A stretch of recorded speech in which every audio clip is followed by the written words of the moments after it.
The foreword to the Africa Progress Report for 2013 had the following sentence by Kofi Annan: Africa is standing on the edge of enormous opportunity. But critics are not convinced. They say Africa is rising, yes, but Africans are not. In the same report, it is revealed that annually 34 billion US dollars is siphoned out of Africa every year by Western corporations in conjunction with African elites through deals in mining and oil. And not too long ago, there was a headline in the Daily Times, one of the dailies here in Malawi. It said Malawi was going to need 74 years for it to eradicate poverty.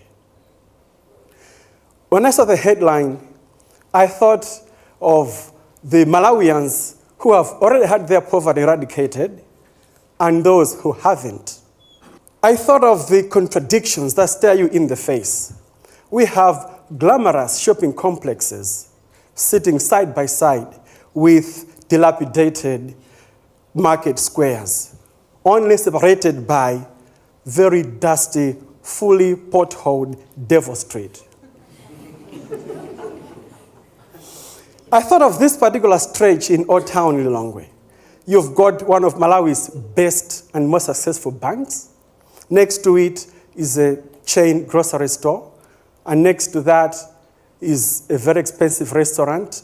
And then a mobile phone company, 2 upscale car dealerships. And then you step outside those buildings and you have this heavily potholed road. And I thought, okay, for some of these, they have had their poverty eradicated, but for the potholes, they need 74 years. But these guys, the people sitting in our parliament, they don't need 74 years. They have already had theirs eradicated. The optimism, the Afro-optimism that I am envisioning doesn't come from the global headlines that are salivating about deposits of oil and minerals in the soil. Rather, it is Africa-owned. It originates from Africans ourselves. It is a philosophy that we use in Southern Africa. We call it Umuntu in Chichewa, in English, personhood or humanness. It is a philosophy that says, you are, therefore I am. I am not a human being until there is another person. It's because you exist that I exist. And the question I ask myself is, what if we would put Umuntu at the center of our policy formation? To illustrate this, let me tell you a story. In 2010, June, I met with a group of teachers, primary school teachers at Lilongwe Teachers College here in Lilongwe. The idea for the meeting was for us to begin a group where we would meet and share ideas about how to become a better teacher. An even bigger goal was teacher empowerment.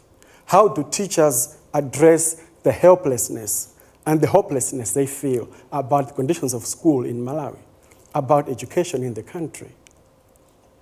At the end of the meeting, one teacher approached me. His name was Amos Machakaza. He approached me and asked for a ride to a local university. He was a Standard 4 teacher at Lilongwe demonstration school. So I was curious, how are you paying for your degree? You're a primary school teacher. And he told me 90% of his salary went toward his degree program. They even had their electricity disconnected. He didn't have recourse to a scholarship or a loan or any form of support. They were able to survive only because his wife was also working, another primary school teacher. I went home that night and I tweeted about Amos and what he was going through. I got several responses, but there was one particular response which made a difference.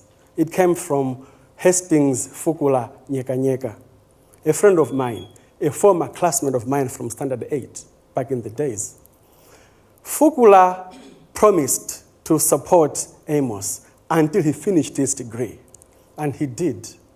And so in March this year, Amos graduated with his degree in theology.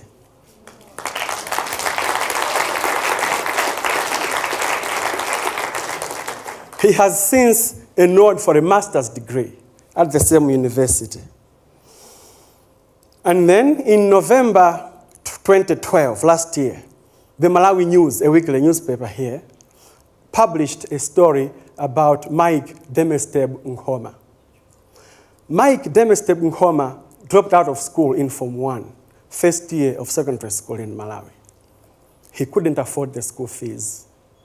His mother had died, and his father was struggling to pay the fees. So he dropped out, and he went to look for a job. He found one as a garden boy. He was working for Juliana Lunguzi, a lecturer at the University of Malawi's Kamos College of Nursing. Juliana saw how brilliant and also how young Mike was, and so she sent him to school. Mike worked very hard, and he finished his education. He scored flying colors. He got 3 distinctions, one in mathematics, biology, agriculture. And he got selected to the prestigious College of Medicine in the University of Malawi.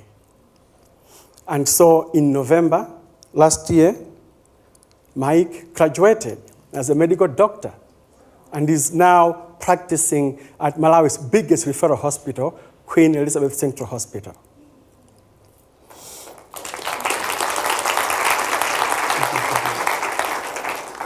You already know about the boy who harnessed the wind. He was also a dropout, Form 1, school fees, and today we know what he has become. The reason why many Malawians fail to achieve their ambitions is not because they are lazy or because we are a poor country. That may be true, but there is an underlying reason, and it's the assumption we put into policy formulation. We think that intelligence and human potential are fixed and they're limited, that certain people don't have it and they can't go beyond. And so it affects our policy formulation. As an example, we are the only country in the world that I know of that pays students to go to public university, pays them allowances. And as I'm talking, they are on strike. They want more. This morning, there was an item on ZBS on the news bulletin that a high court has closed the school indefinitely. I think the Polytechnic and Chancellor College. The only exception, I think, are the students we saw earlier this morning from Chitsanzo's talk, those who are redesigning Limbi. Those students, they definitely need support. They need scholarships. But while we spend these millions of kwacha on student allowances in public universities, every year, tens of thousands of Malawians drop out of primary school and secondary school because they can't afford the school fees or the expenses that go with going to school. In 2010, the National Statistics Office released its Malawi Demographic and Health Survey, 2010. In that report, they revealed that 89% of Malawian females aged 18 and above have not attained a secondary school education. For men, the figure is not too different. 82% have not attained a secondary school education. In other words, more than 70% of Malawians aged 18 and above haven't attained a secondary school education. And we think we know the reasons, but there is an underlying reason we don't discuss very often. It's this assumption about what we think are the limits to human intelligence and human potential. It's a point made in an earlier talk.